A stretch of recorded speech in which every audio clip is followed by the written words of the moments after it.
Good morning student, I am Dimple Parekh form royal international school. बेटा आज हम जो 9th क्लास की हिंदी पढ़ेंगे। हिंदी के अंदर जो सेकंड चैप्टर है वो हमारा स्टार्ट हो चुका था, जिसके अंदर जो इसके लेखक है राहुल, उनके जीवन परिचय के बारे में हम जानकारी ले चुके थे। अब ये जो लेसन है वह लेसन है यात्रा वृतांत। यात्रा वृतांत मैंने पर बताया था, यात्रा वृतांत किसे कहा जाता है? जिसमें कि आपने कोई यात्रा करी हो और उस सफ़र के बारे में अपने अनुभव जिसमें लिखा हो उसे हम कहते हैं यात्रा वृतांत। तो यहाँ पर जो राहुल है, जो इस लेसन के आपके लेखक हैं, उन लेखक ने जो यात्रा करी उस यात्रा में क्या क्या रोमांचकारी दृश्य उन्होंने देखे, क्या क्या रोमांच उनको हुआ, किस तरह से उन्होंने इस यात्रा का सफ़र तय किया, उसके बारे में जानकारी लेते हैं। ओके बेटा, तो स्टार्ट करते हैं। अच्छा लेसन है, आपको आई होप मज़ा आएगा इसको पढ़ने में। बिल्कुल आपको ऐसा लगेगा कि जैसे हम भी उनके साथ में इस यात्रा में शामिल हैं। स्टार्ट करते हैं। ये नेपाल से तिब्बत जाने का मुख्य रास्ता है, यानी कि जो यात्रा है वह स्टार्ट हो रही है। नेपाल से कहाँ जाना है उनको? तिब्बत जाना है। उसके बाद में यह जो रास्ता है जब खुला था, यानी कि बहुत पहले ये रास्ता जब खुला था तो नेपाल ही नहीं हिंदुस्तान की भी चीज़ें इसी रास्ते तिब्बत आया जाया करती थी। यह व्यापारी नहीं सैनिक रास्ता भी था। जो ये रास्ता था, जिस रास्ते से जो लेखक है वह यात्रा कर रहा था, वह उसमें इस जो सफ़र था, ये जो रास्ता था, उससे व्यापार ही नहीं और क्या होता था, से सैनिक रास्ता भी वह बताया गया है। इससे जगह जगह फौजी चौकियाँ और किले बने हुए हैं, यानी कि जिस रास्ते में सफ़र कर रहे थे उस रास्ते में बीच में क्या बनी हुई थी? सैनिकों की चौकियाँ बनी हुई थी और बड़े बड़े किले भी बने हुए थे, जिसमें कभी चीनी पलटन रहा करती थी। जो किले थे उन किलों पे पहले कौन रहा करती थी? जो चीनी जो पलटनें थी, यानी कि चीनी जो सैनिक थे वह वहाँ पर रहा करते थे। आजकल बहुत से फौजी मकान गिर चुके हैं। दुर्ग के किसी भाग में जहाँ किसानों ने अपना बसेरा बना लिया था, वहाँ अब कुछ घर आबाद दिखाई पड़ते हैं। ऐसी ही परित्यज्य एक चीनी किला है। हम वहाँ चाय पीने के लिए ठहरे। वैसा ही एक किला है जो कि क्या है? परित्यज्य, यानी कि पहले उसका प्रयोग जो सैनिक किया करते थे, अब वह क्या है? उधर सैनिक नहीं आते जाते हैं क्योंकि वो आम रास्ता एक तरीके से रास्ता हो गया है। तो उसी किले के बाद की तरफ जो है वह लेखक जो है वह कुछ समय के लिए वहाँ पर विश्राम के लिए ठहरे। तिब्बत में यात्रियों के लिए बहुत ही तकलीफ़ें थी और कुछ आराम की बातें भी। अब तिब्बती यात्री जो यात्रा कर रहे थे उनके लिए बहुत सारी कठिनाइयों का उनको सामना करने पड़ रहा था, लेकिन कुछ ऐसी बातें भी थी जो कि आरामदायक थी। कुछ चीज़ें ऐसी थी जो कि उनको आराम प्रदान कर रही थी। वहाँ जाति पाति छुआछूत का सवाल ही नहीं और न ही औरतें पर्दा करती थी। सबसे महत्वपूर्ण जो चीज़ बेटा इसमें बताई गई है कि वहाँ पे जाति प्रथा इत्यादि के बारे में कोई भी बात नहीं करता था और ना ही वहाँ पे औरतों के लिए क्या था? पर्दा प्रथा, जो कि हमारे भारत के अंदर बहुत ही ये प्राचीन प्रथा है। अब तो काफ़ी हद तक हमारे भारत में क्या हो गई है? समाप्त सी हो गई है, देखने को नहीं मिलती अब तो उस जब तिब्बती है और तिब्बत में क्या थी? एक तो जाति पाति का कोई भी भेदभाव नहीं था। दूसरी विशेष बात यहाँ पे क्या बताई गई है कि वहाँ पे पर्दा प्रथा नहीं थी। बहुत निम्न श्रेणी के भिखमंगे के लोग चोरी के डर से घर के भीतर ही नहीं आने देते, नहीं तो आप बिल्कुल घर के भीतर चले जा सकते हैं। कि जो लोग हैं वैसे इस तरह के घर बने हुए थे कि आसानी से आप उन घरों में प्रवेश कर सकते थे, लेकिन कई लोग थे जो कि अपने वो बोलते ना अपने घर पर कंट्रोल रखते थे, ध्यान रखते थे, तो आप ऐसे नहीं, चोरी के डर के कारण से वह हर किसी को अपने घर में प्रवेश नहीं देते थे। चाहे आप बिल्कुल अपरिचित हो तब भी घर की बहू या सासू को अपनी झोली में से चाय दे सकते हैं। यानी कि आप कितने ही अपरिचित हो, कोई भी व्यक्ति आपके घर पे अगर आ जाए तो और जो उस घर का मालिक है वह क्या है और जो औरत है वह आपके लिए चाय लाकर आपको दे देगी। उसके लिए कोई भी पर्दा प्रथा या बताया ना मैंने जाति भेदभाव इत्यादि नहीं है। वह आपके लिए उसे पका देगी, मक्खन और सोडा नमक भी दे देगी। वह चाय उसमें चोरी में कूटकर उसे दूध वाली चाय के रंग की ही बना के मिट्टी के टोरीदार बर्तन में रख के आपको भी दे देगी।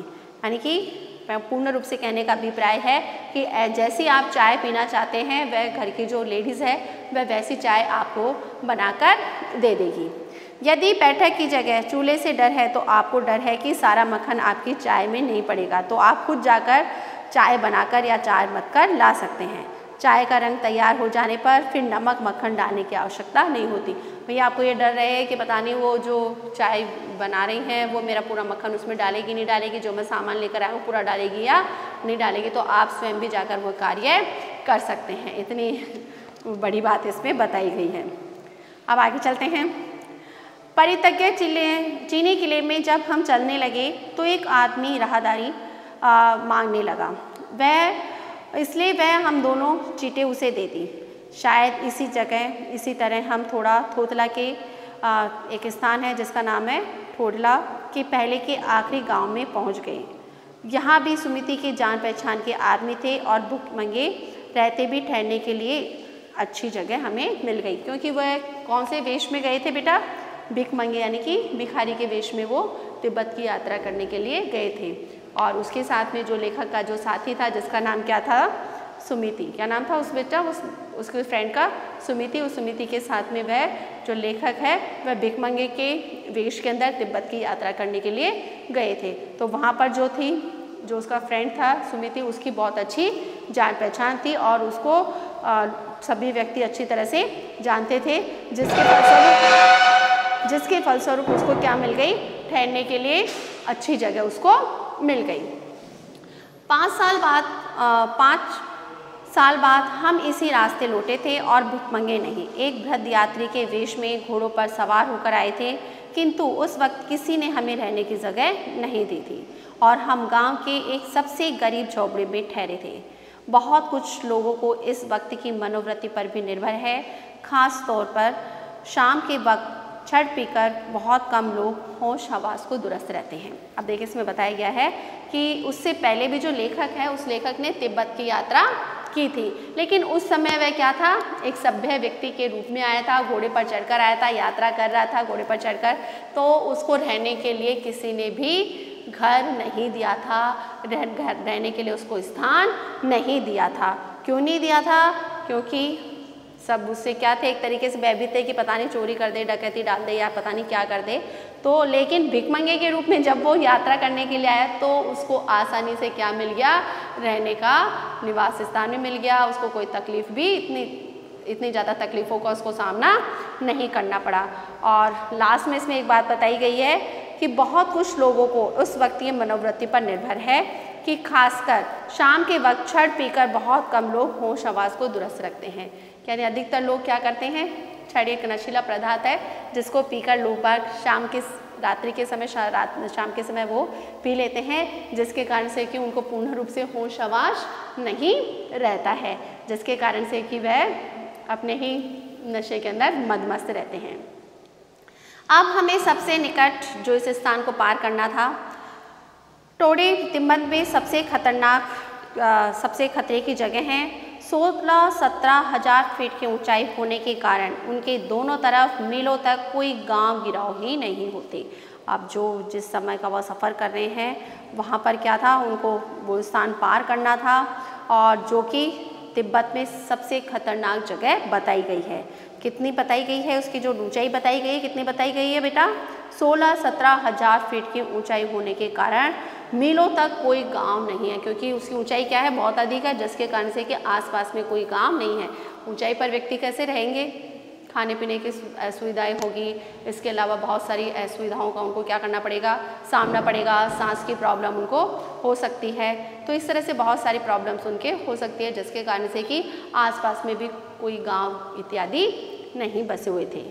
नदियों के मोड़ और पहाड़ों के कोनों के कारण बहुत दूर तक आदमी को देखा ही नहीं जा सकता था।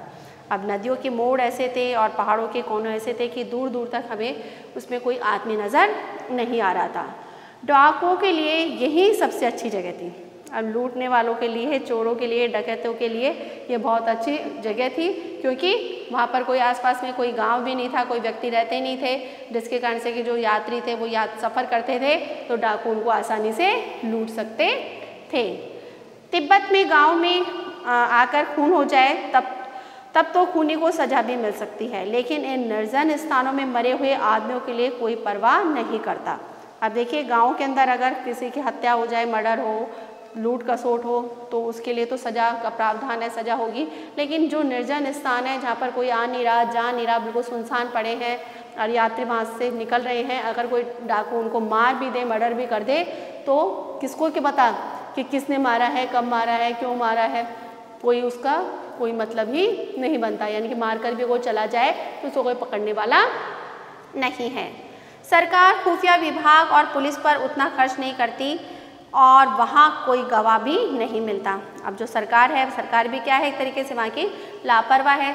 उनको पता है कि भाई इधर से अगर कोई जाएगा तो उसका मर्डर भी हो जाएगा, तो इतना वो ध्यान नहीं देती। दूसरी बात, अगर ध्यान भी दे तो सबसे बड़ी प्रॉब्लम उसके लिए क्या आती है कि उसको कोई गवाह नहीं मिलता, जिसके कारण से भी उसको परेशानियों का सामना करना पड़ता है। गवाह मिल जाए तो फिर भी वो उस बात का तथ्य मिल जाए कि भाई हाँ, ये व्यक्ति ने ये मर्डर होते हुए, ये लूट खसोट होते हुए देखी है। लेकिन अगर कोई गवाह ही नहीं होगा तो क्या होगा, वह व्यक्ति आज़ाद होगा ही होगा। तो इस तरह से और उस निर्जन जगह पे कौन आपको गवाह मिलेगा। डकैत पहले आदमी को मार डालते हैं, फिर उसके बाद देखते हैं कि कुछ पैसा है या नहीं। सबसे पहले वह डकैत क्या करते हैं, व्यक्ति को सल्टा देते हैं, व्यक्ति को ही मारते हैं कि भाई ये शोर शराबा ना करे, और उसके बाद में देखते हैं कि भैया इसके पास में कोई सामान है या नहीं है। हथियार या कानून न रहने के कारण यहाँ लाठी की तरह लोग पिस्तौल और बंदूक लिए हुए फिरते हैं कि कोई भी वहाँ पर क्या है, हथियार का कोई भी कानून बना हुआ नहीं है, कोई भी व्यक्ति कोई भी हथियार का प्रयोग कर सकता है। तो जिसके कारण से अधिकतर लोगों के पास में पिस्तौल और बंदूक रहते हैं। डाकू यदि जान से न मारे तो खुद उसे अपने प्राणों का खतरा है।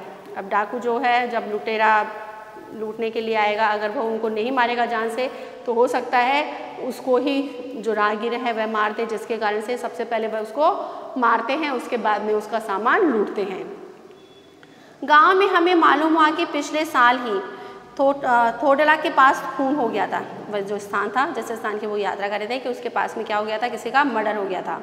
शायद खून की अब उतनी परवाह नहीं करते, क्योंकि हम भिखमंगे थे और जहाँ कहीं वैसी सूरत देखते, टोपी उतार, जीप कह के कुची कुची 1 पैसा कहते और भीख मांगने लगते।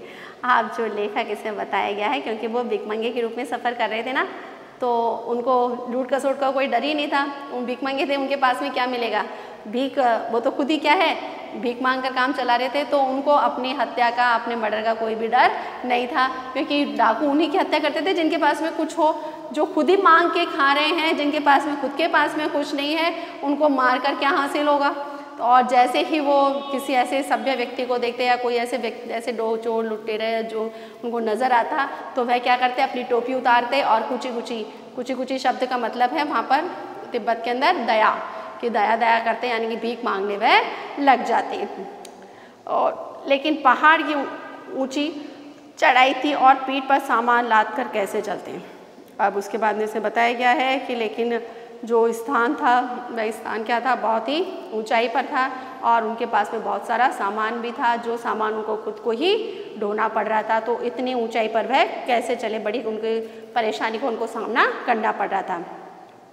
मैंने सुमिति से कहा कि यहाँ पर लटकौर तक के लिए 2 घोड़े कर लो, सामान भी रख लेंगे और चढ़ भी चलेंगे, कि जो आगे जो सफ़र है, जो स्थान है लटकौर कि वहाँ तक क्या कर लो, 2 घोड़े कर लो, जिससे कि हम सामान को उस पर लाद दे और हम आसानी से इस सफ़र का आनंद ले सकें, हम आसानी से क्या कर सकें, चढ़ाई कर सकें।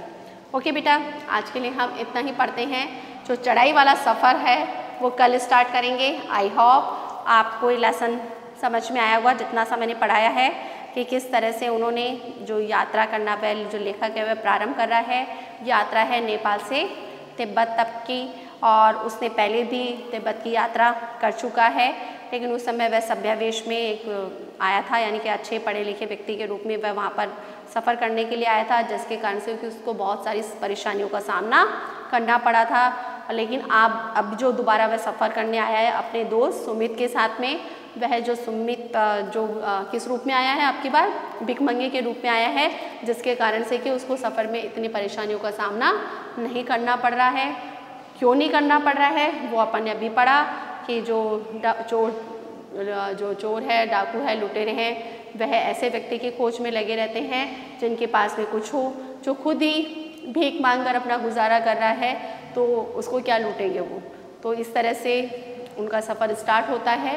लास्ट में जो लेखक है वह बोलता है अपने दोस्त को कि 2 घोड़े कर लो, जिससे कि जो चढ़ाई है वह हम चढ़ाई आसानी से चढ़ सके, क्योंकि सामान लेकर चढ़ाई पर चढ़ना बहुत ही मुश्किल हो रहा था।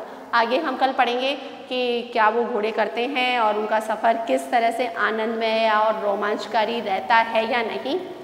आगे लेसन में अपन इसको देखेंगे। अभी आपको क्या करना है, इस लेसन के जो जीवन परिचय है वो जीवन परिचय आपको लेखक जो हैं, इस लेसन के जो लेखक हैं उनका जीवन परिचय आपको कंप्लीट करना है और इसके जो शब्दार्थ आए हैं उन शब्दार्थ को भी आपको नोटबुक में कंप्लीट करना है। ओके बेटा, आज के लिए इतना ही। Good day, goodbye, take care.